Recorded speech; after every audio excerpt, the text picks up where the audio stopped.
Hi everyone, welcome back. Thanks for joining us today. We've got a brand new story to share with you, so let's get started. As I stepped off the bus, the last rays of the sun dipped below the horizon, filling my lungs with the familiar scent of home. It was like a long-lost memory from years spent in the unforgiving embrace of the I'd just finished my military service, a world defined by discipline and chaos. Now I was finally free to reclaim my life. But freedom can be deceptive. I could feel the weight of change in the air, a tension that prickled at the back of my neck. "Hey, Marine!" a voice called out, breaking through my thoughts. It was Lieutenant Gregson, a buddy from my old unit. He approached with a grin, his hands shoved deep into his pockets. "You made it back in one piece. I was starting to wonder if you'd ever stop chasing ghosts." "Ghosts don't haunt me," I replied, forcing a smile that didn't quite reach my eyes. "I'm here now, though." "What's the scene?" Gregson asked, shrugging his expression. "You know how it is, life goes on, but it might be a good idea to check in with your wife. I heard some things that made me think there might be trouble. Just rumors, nothing concrete.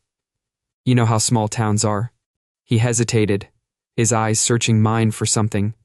"Just be careful, man. You're a hero." I nodded, feeling uneasy. "Thanks for the heads up," I said, as Gregson walked away. I hadn't been home long enough for the shadows of betrayal to creep in, but I had a feeling something was wrong. I drove down the quiet streets.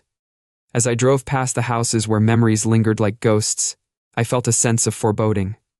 When I reached my own home, the door swung open and my wife Jenna stood there with a smile that felt rehearsed. "You're home finally," she said, but I could sense something behind her eyes. I said, "I'm back," pulling her in closer. The warmth of her body was familiar yet distant. "How have you been?" "Oh, just the usual. Work, taking care of things around here." She stepped back, her smile still plastered across her face, but her gaze darted away for a moment. "Let's celebrate. Tonight I made your favorite meal." I forced a smile, but I was really uneasy. It was great, but it went by really quickly. We were laughing, but it was forced, and it echoed hollowly against the walls. Jenna's phone buzzed a lot. Each vibration sent a cold shiver down my spine. I couldn't shake the feeling that something I thought it was just my imagination. After years of combat and deception, that night as I lay in bed, my mind was racing. I glanced over at Jenna. Her back was turned to me. I wanted to reach out and pull her close, but something held me back. I could hear the faint sound of her phone vibrating. Once more, and I felt a sinking feeling. I closed my eyes, trying to shake it off, but sleep eluded me. The next morning, I grabbed my phone and called Gregson. "Hey, it's me. You still around?" "Yeah, I'm here. What's up?" "I'll let you know what I find." The day dragged on and I felt the walls closing in. Jenna was really upbeat and friendly, but there was a current of tension beneath the surface. I caught her looking at her phone more than once, her expression shifting from excitement to anxiety. I had a feeling something was wrong. "You okay?" I asked her during dinner, leaning forward to catch her gaze. "Of course," she paused, her eyes flickering. I studied her, searching for signs, but she was a master of disguise. I said I was there if she needed to talk, but she waved her hand dismissively and laughed nervously. As the days passed, I started to feel more uneasy. Gregson's updates came in sporadically at first, but soon became more alarming. "You were right, brother. I've been talking to some folks and I've heard that Jenna's been spending a lot of time with someone else. His name is Rick." Rick. The name echoed in my head like a gunshot. I clenched my fists as the realization hit me like a punch to the gut. What kind of time have they been spending together? "A lot, damn it," I muttered, my heart racing. "I need to know more. Find out what the hell is going on. We'll just stay cool, all right? Don't do anything rash." "I won't," but the words felt hollow. That night, I lay awake, feeling angry and betrayed. I couldn't confront her yet. I needed to think strategically. I was a Marine trained to stay calm under pressure. I wouldn't let my emotions dictate my actions. The following day, I decided to test the waters. I took a different route home, stopping by a small cafe where I knew Jenna would often grab lunch. As I stepped inside, I heard the bell above the door jingling.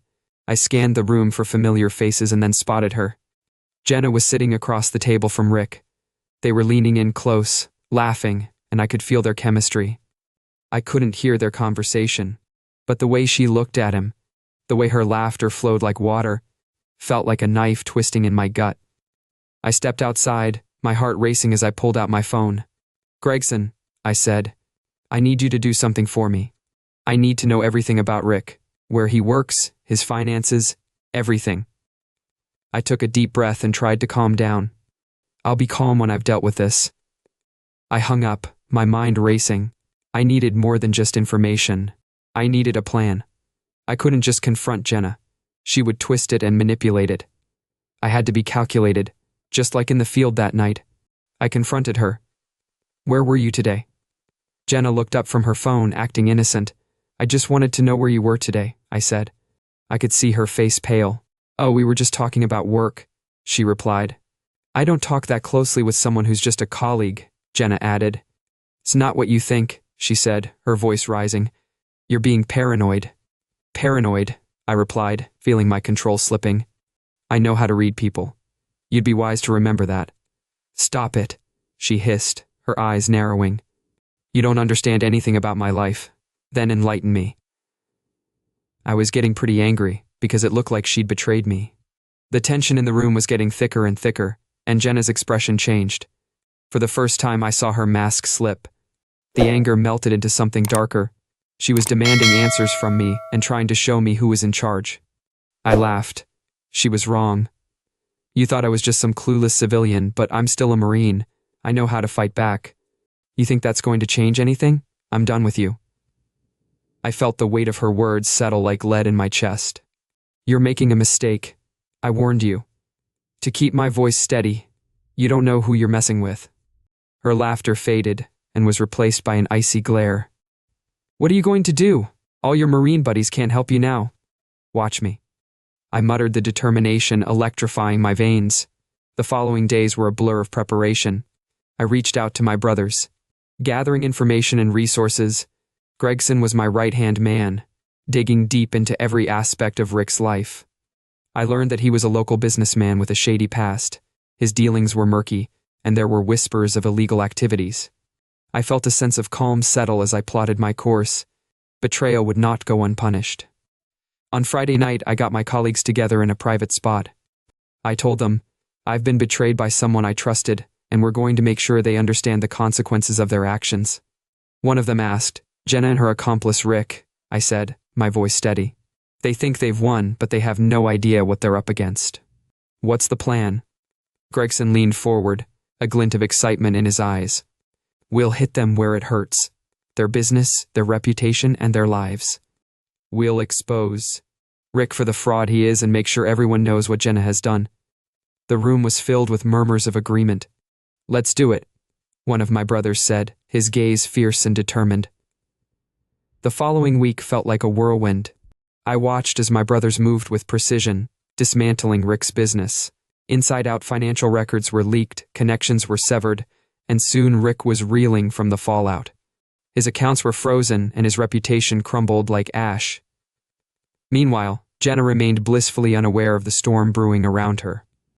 She continued her charade, convinced that I was still the clueless husband I confronted her again one evening. I asked how her work was going. She replied, her tone clipped, that it was fine. I then asked her about the rumors I'd heard about Rick's business. She seemed to panic a little when I mentioned the financial troubles. "That's just gossip. You know how people are."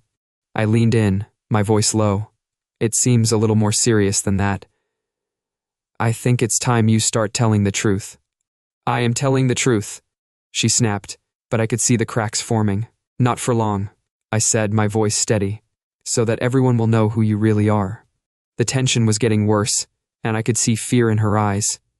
Days later, I got a call from Gregson. "You're not going to believe this," he said, excited.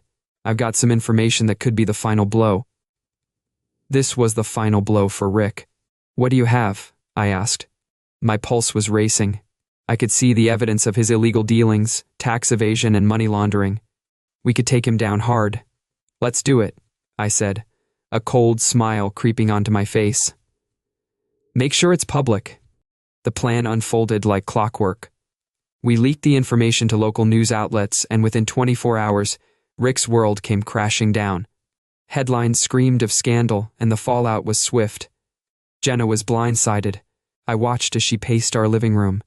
In the room, she was on the phone, looking bewildered. She shouted into the phone, saying, "You don't understand. I didn't know, I swear." But there was no sympathy in her voice. The other person said, "Everything's okay." I asked, "Is everything okay?" She replied, "Shut up." She turned to face me and said, "This is all your fault. You did this to me." I replied, "I'm just a Marine. You're the one who made this happen." Her expression shifted from anger to desperation. "You can fix this if you give me time." I laughed bitterly. "You've had all the time you needed, and look where it got you. You're on the brink of destruction." As the days dragged on, Rick's downfall spiraled out of control. Jenna's world became a prison of her own making. I enjoyed watching her unravel. Friends turned against her. Whispers of her betrayal spread like wildfire. I watched her crumble. The confidence she once wore like armor dissolved into despair. Finally, the day of reckoning arrived. I got my brothers together one last time. We were all quiet, but there was a sense of purpose between us. I said, "We did it.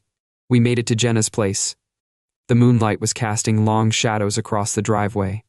I felt the adrenaline pumping through me. I had a sense of power and impending justice as we approached the door. I knocked firmly, and the sound echoed through the empty night. It was like a drumbeat. Moments later, Jenna opened the door. Her eyes widened in shock. "What are you doing here?" she stammered. Her voice was shaky. "Time to talk." I stepped inside with my brothers flanking me. "What do you want?" she demanded. But the facade had crumbled. "I want you to understand the consequences of your actions," I said, my voice low and steady. "You thought you could betray me without repercussions, but you forgot what I am, what you are." She laughed, but it was hollow, fear creeping into her laughter. "A Marine. You think that matters now? It matters more than you know." I glanced at my brothers, who stood as silent witnesses to the gravity of my words. "Rick has done, and your perfect life is collapsing. You'll be left with nothing. You can't run from this."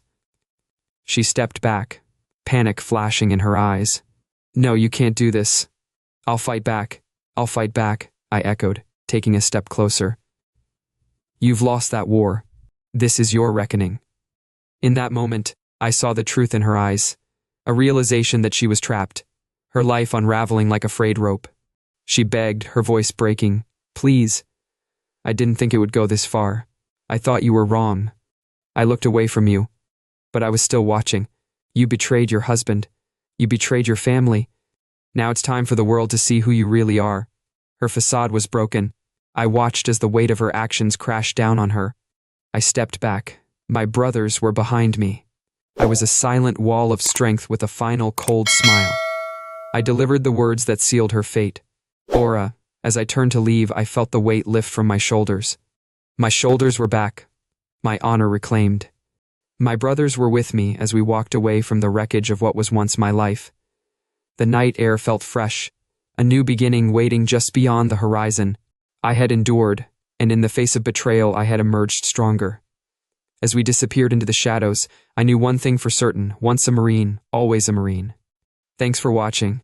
If you enjoyed this video, don't forget to like, comment, and subscribe for more stories like this. See you next time.